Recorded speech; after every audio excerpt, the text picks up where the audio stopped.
nombre del Padre, del Hijo y del Espíritu Santo. Amén. Amados hermanos en nuestro Señor Jesucristo, nos encontramos en el cuarto domingo de Adviento, tiempo que, como ya sabemos, la Iglesia lo dedica a la preparación del misterio de la encarnación del Verbo,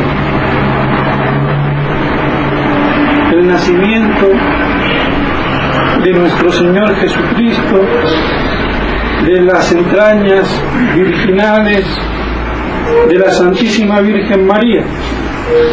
Y vemos en el Evangelio de hoy, tomado de San Lucas, el dato histórico, con lo cual queda fehacientemente establecido que históricamente no se puede refutar la venida de nuestro Señor, su nacimiento. Sería mucho peor que negar la existencia de Tutankamón o de Napoleón o de cualquier otro personaje de la historia, con lo cual queda así establecido la historicidad del hecho del nacimiento del Salvador, de Yeshua, que quiere decir Salvador o salud dador, el que salva. Otra cosa es, y ahí viene el hecho de la fe, de creer que ese Jesús que nació es Dios, no un simple hombre, sino Dios, más que un profeta, el Verbo encarnado. Y eso sí es por obra y gracia de la fe, de ese don sobrenatural con el cual, movidos bajo el influjo de la gracia, la inteligencia adhiere a la verdad revelada, propuesta por la Iglesia, revelada por Dios y propuesta por la Iglesia. Eso es la fe. Y lamentablemente no todos tienen la fe, y no porque Dios se la niegue a nadie, sino que hay un obstáculo que se pone. Dios no niega a nadie lo necesario para su salvación. Eso es un principio que Santo Tomás dejó establecido y que lo debemos de tener grabado en letras de oro. Y aquel que no tiene la fe es porque de algún modo pone óbice, obstáculo a la gracia de Dios. Pero Dios no niega su gracia, ni a un judío, ni a un musulmán, ni a un budista, ni a un pagano, ni al que fuera. Pero otra cosa es que el hombre libremente responda y no ponga obstáculo. De ahí la importancia de la disposición del alma, como la tierra que debe de estar bien dispuesta para recibir la semilla. Y eso ya es un misterio inefable de Dios, que solamente Él sabe, y que a nosotros no nos compete conocerlo ni juzgarlo, pero sí saber la omnipotencia de Dios. No niega a nadie lo necesario para la salvación. Y así entonces es necesario creer en nuestro Señor, creer que Él, cuyo nacimiento histórico es irrefutable, es, además de hombre, verdadero hombre, Dios. Y su persona es divina, no es una persona humana. Tiene la naturaleza humana, tiene alma humana, tiene cuerpo humano, pero la persona es divina. Y aquí se hace necesario la teología y la filosofía, porque si yo digo que la naturaleza es humana y que la persona es divina, ¿qué es entonces naturaleza y qué es persona? Y ahí vemos una vez más cómo es necesario un mínimo de conocimiento filosófico y teológico. Un mínimo, porque si yo confundo naturaleza y persona, ¿cómo puedo afirmar con la fe el dogma de la personalidad divina de nuestro Señor y de la humanidad de nuestro Señor? Entonces, lo que hace ser persona es aquello que me hace subsistir como un ser espiritual en sí mismo y que está por encima de la naturaleza humana, y eso como un todo inteligente y libre. Por eso toda persona está con inteligencia y con libertad. Entonces lo que hace subsistir esa naturaleza humana es la persona del Verbo encarnado. En cambio, lo que nos hace subsistir a nosotros como persona es una participación creada que nos hace ser y existir como hombres.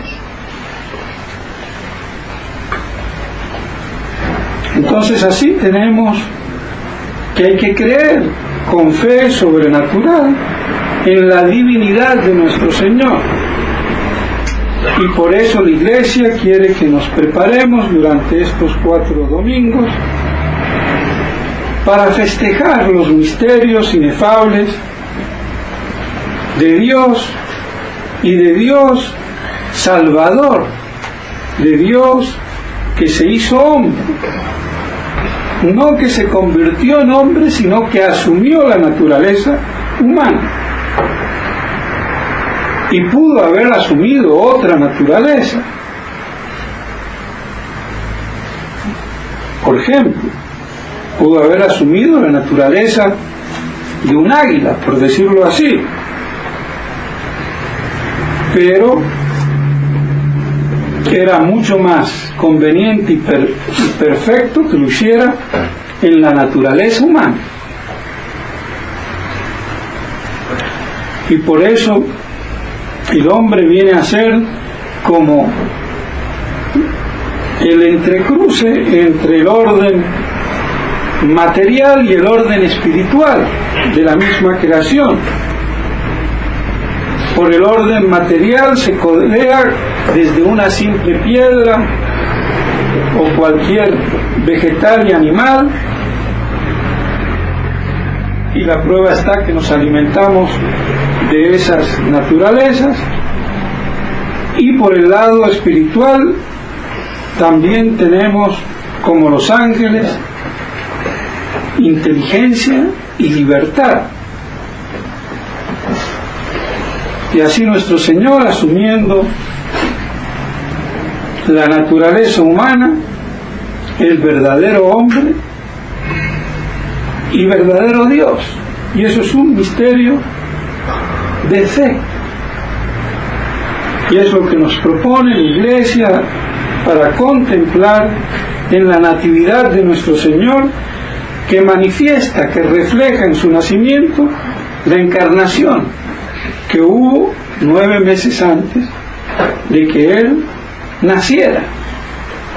Según la tradición, la encarnación tuvo lugar el 25 de marzo. Hasta el 25 de diciembre, 9 meses exactos, desde la Anunciación, que fue cuando se produjo la encarnación, y el nacimiento de nuestro Señor, nacimiento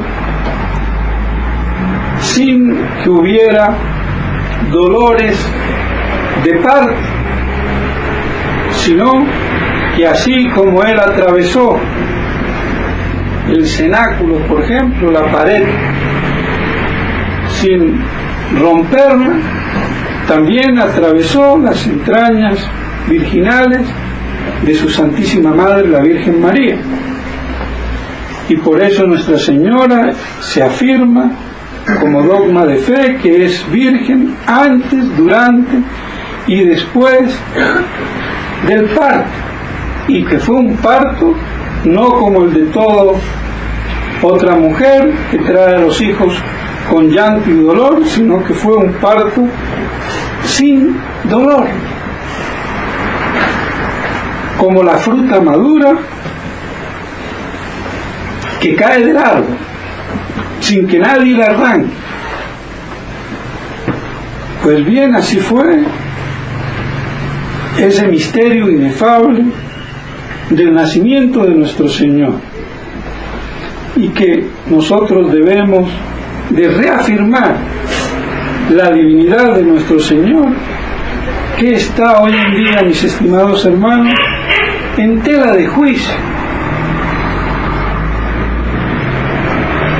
Está en tela de juicio porque, como bien sabemos, con el ecumenismo, con la libertad religiosa,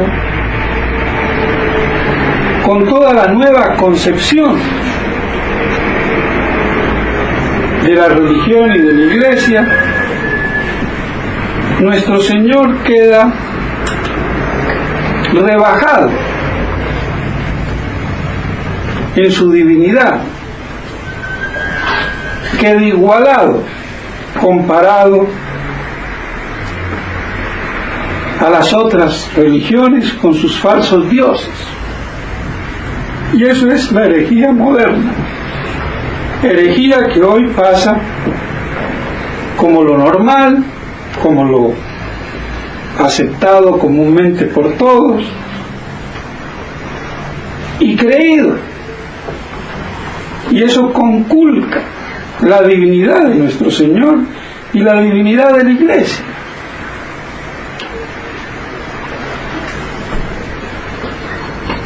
Y tan terrible es que hasta parece raro, extraño decirlo.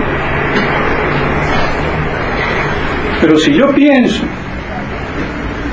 que yo me puedo salvar en cualquier religión, en cualquier creencia, siguiendo mi conciencia, estoy rebajando a Dios, a nuestro Señor. No hay nada que hacer y lo estoy negando. Por eso la exclusividad de nuestro Señor como único medio de salvación y la exclusividad de la Santa Madre Iglesia. La exclusividad. Y por eso la Iglesia siempre fue tan celosa y tan tajante. Pero a partir del modernismo introducido y proclamado dentro de la Iglesia por los hombres de Iglesia con el Concilio Vaticano II, todo esto quedó por tierra, aunque no se hayan visto o previsto las consecuencias. Y por eso las reuniones de Asís son reuniones verdaderamente de apóstatas. Y por eso, mis estimados hermanos, lamentablemente los fieles no han sido y no hemos sido suficientemente preparados para esta crisis tan espantosa. ¿Quiénes son los fieles que hoy en día se dan cuenta con una fe lúcida, clara, de la tergiversación y de la adulteración y de la corrupción de los dogmas católicos y de la corrupción de la Iglesia oficial? ¿Quién piensa, sin ambajes, sin dudas, que la nueva Iglesia posconciliar es la falsa Iglesia y la contraiglesia del anticristo, que niega a Cristo? Son muy pocos. ¿Qué sacerdotes?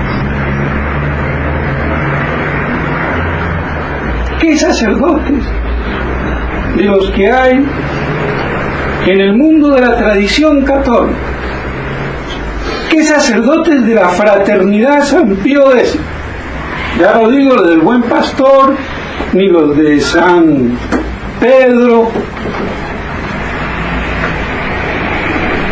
que han ido más lejos, de la fraternidad.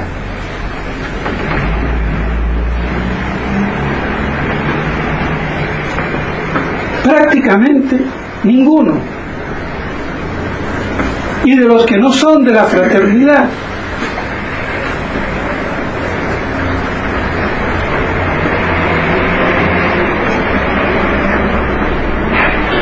porque no puede haber dos iglesias. La iglesia es una, y la iglesia verdadera es la que guarda la fe, el dogma de la fe, ese dogma de la fe que ya nos advirtió Nuestra Señora en Fátima. No dice la fe, dice el dogma de la fe. Es curioso. ¿Y por qué? Porque no es simplemente que niegan la fe, están negando la fe como dogma de la iglesia, como dogma de salvación.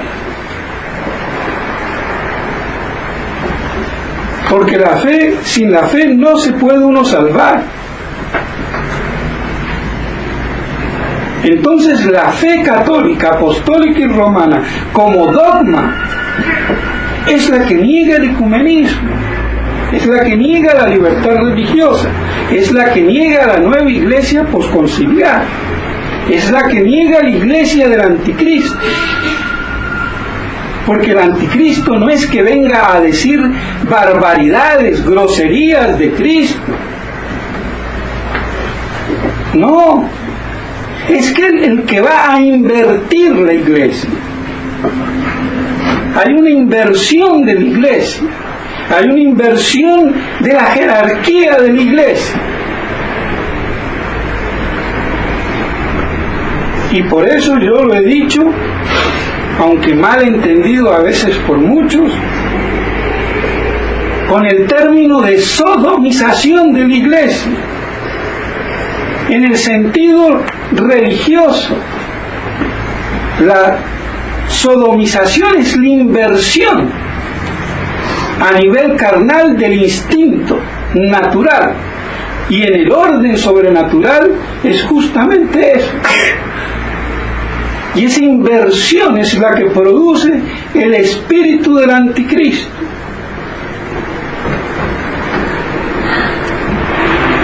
Una inversión total.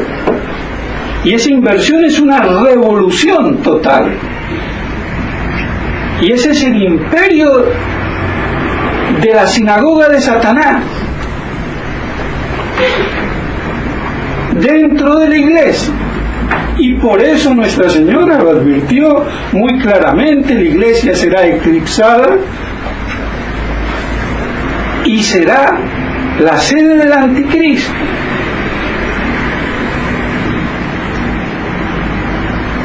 Porque hay que explicar estas cosas. Y hoy en día hay que decirlas. Y allá cada quien que entienda con su buen entender y saber Pero estas cosas no se pueden ocultar, son manifiestas. Y por eso San Juan dice: huid de Babilonia. Babilonia nunca fue la ciudad en Mesopotamia. En las Escrituras, Babilonia lo que significa es justamente esa ciudad de la confusión teológica, religiosa y doctrinal, de la cual la Babilonia histórica de la Mesopotamia podría ser su imagen en un nivel terreno.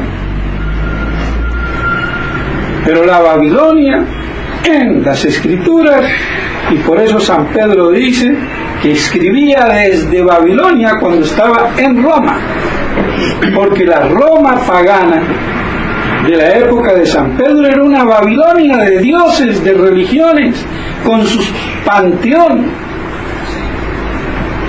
Y la hegemonía del Imperio Romano fue una hegemonía a través del culto de los falsos dioses que Roma tenía integrados en su panteón. Entonces era una conquista no solamente militar, sino religiosa. Y así Roma, vuelta al paganismo, entonces hace anidar en su seno a todas las falsas religiones y se convierte en Asís en el panteón de las falsas religiones.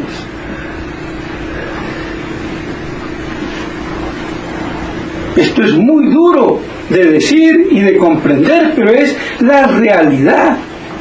Y por eso la abominación de la desolación en lugar santo. Por eso la gran tribulación. Y por eso la gran apostasía.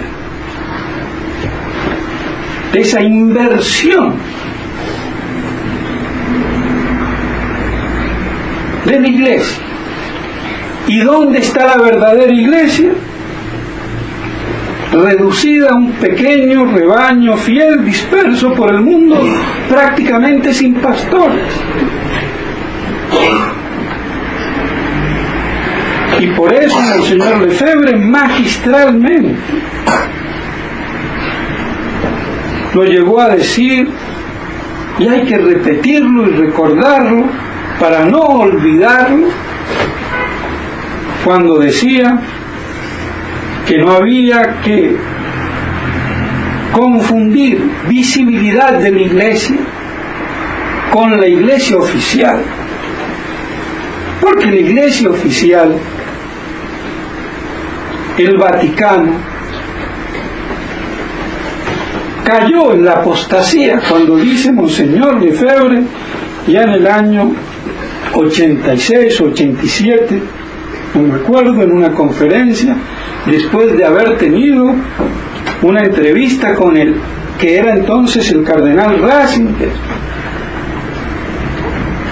donde le propusieron todo lo que están proponiendo actualmente, y dice: no podemos colaborar porque ustedes no creen en Cristo Rey.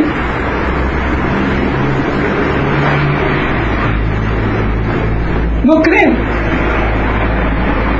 Y nosotros trabajamos para Cristo y ustedes no. Y Roma está en la apostasía.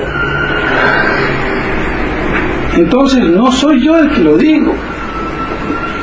Todo discípulo fiel de Monseñor Lefebvre, todo miembro de la fraternidad o que se crea miembro de la fraternidad, como el padre Smithberger, Monseñor Felé y los otros obispos, deben de decirlo.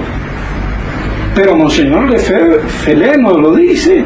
Él dice: yo no puedo decir que Roma está en la apostasía. entonces él no es discípulo fiel, no hay nada que hacer. Y sigue yendo a Roma convencido de que esa es la verdadera iglesia. Y si esa es la verdadera iglesia, entonces ¿qué? La verdadera iglesia con el ecumenismo, con Asís, con la libertad religiosa, imposible. Entonces hay que tener mucha integridad doctrinal y mucha visión de fe sólida y verdadera para ver estas cosas, comprenderlas y asimilarlas. Y a ese precio está la salvación de nuestra alma, porque si no nos harán tambalear. Si yo tengo que ir a Roma a dialogar porque son la verdadera iglesia,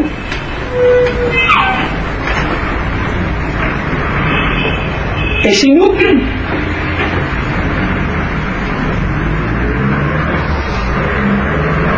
Es inútil, porque estoy reconociendo como verdadero lo falso, o un término medio, o una iglesia en dos versiones, y eso no puede ser. Por eso lo categórico de nuestro Señor: sí, sí, no, no. Y lo tremendo que dijo: cuando vuelva encontraré fe sobre la tierra. Ahora es lamentable, pero estas cosas es la que tendrían que decir los obispos. Y los obispos de la fraternidad, no yo. Pero a falta de obispos, alguien lo tiene que decir. Porque la iglesia no puede claudicar en la profesión pública de fe. No puede claudicar.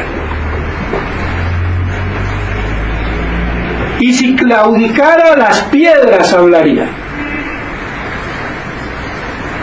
O la burra de Balán, o de quien sea. Porque es el divino ministerio de la palabra.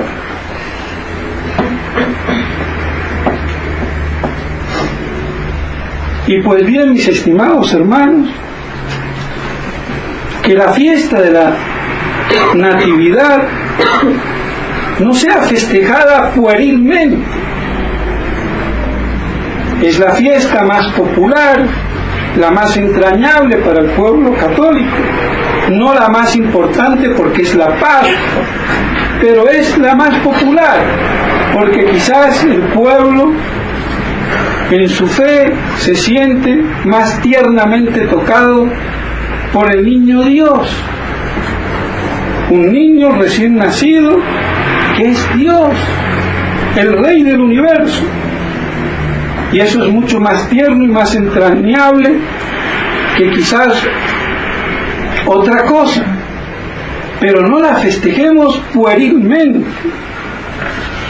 sino que veamos el significado de fe y de la reafirmación en la fe que hay que hacer.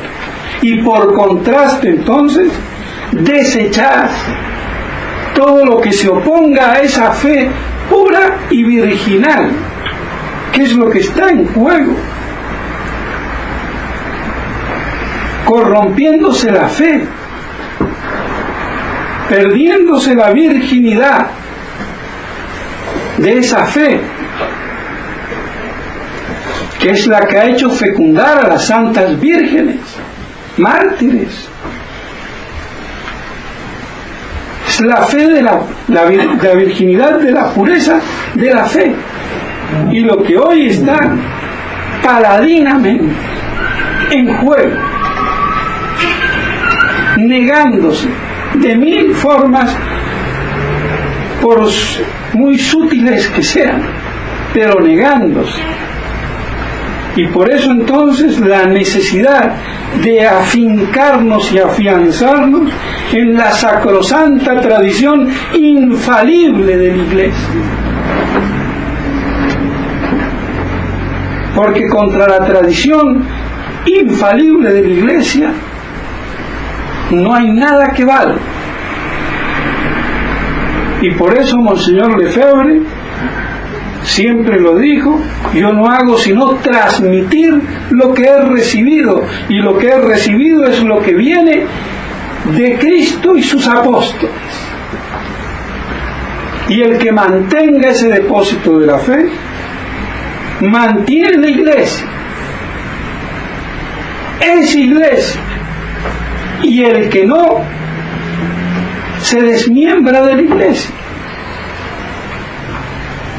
Y tengámoslo presente, mis estimados hermanos, la visibilidad, nota esencial de la Iglesia católica, apostólica y romana, no puede jamás estar en el error, y menos en la herejía y en la apostasía. En la herejía de Asís, en la apostasía de Asís, no puede estar. Y por eso Monseñor Lefebvre dijo: no confundir. ¿Y quién es la Iglesia? Ustedes, todos aquellos que como ustedes guardan la fe.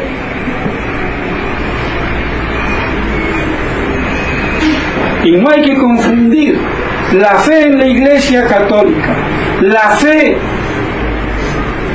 en el papado, en el sumo pontificado, con el papa de turno.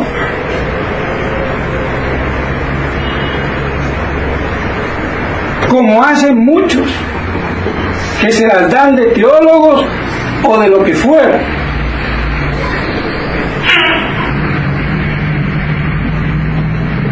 Que tal papa es históricamente verdadero papa, lo tenemos cuando la Iglesia promulga que tal papa fue santo, como San Pío V, San Pío X.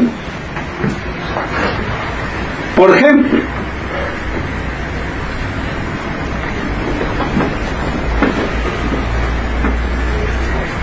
o cuando promulga un dogma de fe, como Pío IX, que promulgó el dogma de la Inmaculada Concepción, o Pío XII al promulgar el dogma de la Asunción.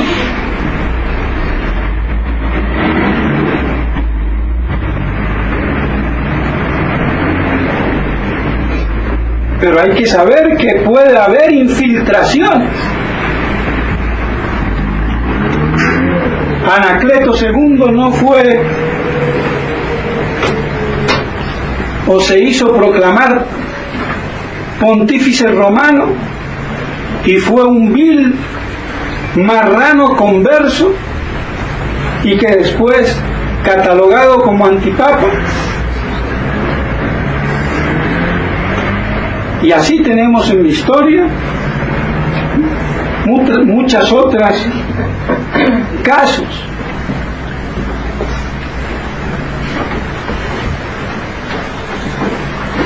Por nombrarle uno, San Vicente Ferrer, gran santo apostólico y apocalíptico, por si fuera poco, no creía que Benedicto XIII, Pedro de Luna, era el verdadero papa, y se equivocó después cuando se dio cuenta, cambió. Entonces, si ven la distinción, o otra, es de fe que toda hostia válidamente consagrada está presente el cuerpo, alma sangre y divinidad de nuestro Señor. Pero si un sacerdote no tiene la intención o dice mal la fórmula, no consagra, y la gente entonces pierde la fe por creer que allí está nuestro Señor.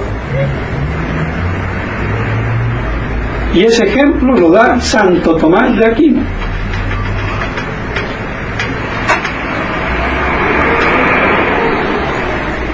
Entonces, mis estimados hermanos, tengamos esa firme convicción para ser católicos, apostólicos y romanos, hijos de la única y sacrosanta Iglesia católica. Hay que guardar la fe pura y virginal y desechar con contundencia y firmeza todo lo que se oponga a esa fe. Si no, se pierde, o cuando menos se disminuye. Y ese será el heroicismo de los fieles del pequeño rebaño. Y por eso hay que tomar conciencia de eso. Y es necesario que haya sacerdotes que con lucidez así lo digan, lo enseñen y lo proclamen. Con la convicción de la Iglesia de Dios, de la verdad absoluta, sin miedos ni resquemores. Pidámosle a la Santísima Virgen María que ella, que es Madre de nuestro Señor y Madre de la Iglesia, y donde está ella está la Iglesia, que nos conserve y nos preserve en esa fe pura y virginal, como ella se mantuvo de pie en la crucifixión de nuestro Señor. Que nos mantengamos nosotros de pie en esta segunda crucifixión de nuestro Señor en su cuerpo místico. Porque la Iglesia está siendo crucificada.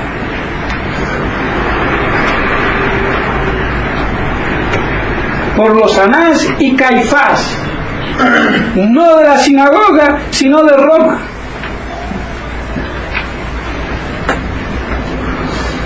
Lamentablemente. Pues bien, mis estimados hermanos, que así podamos festejar una santa Navidad y poder así unirnos más al misterio de la encarnación y de la redención, para que tengamos presente también la salvación de todas nuestras almas. En nombre del Padre, del Hijo y del Espíritu Santo.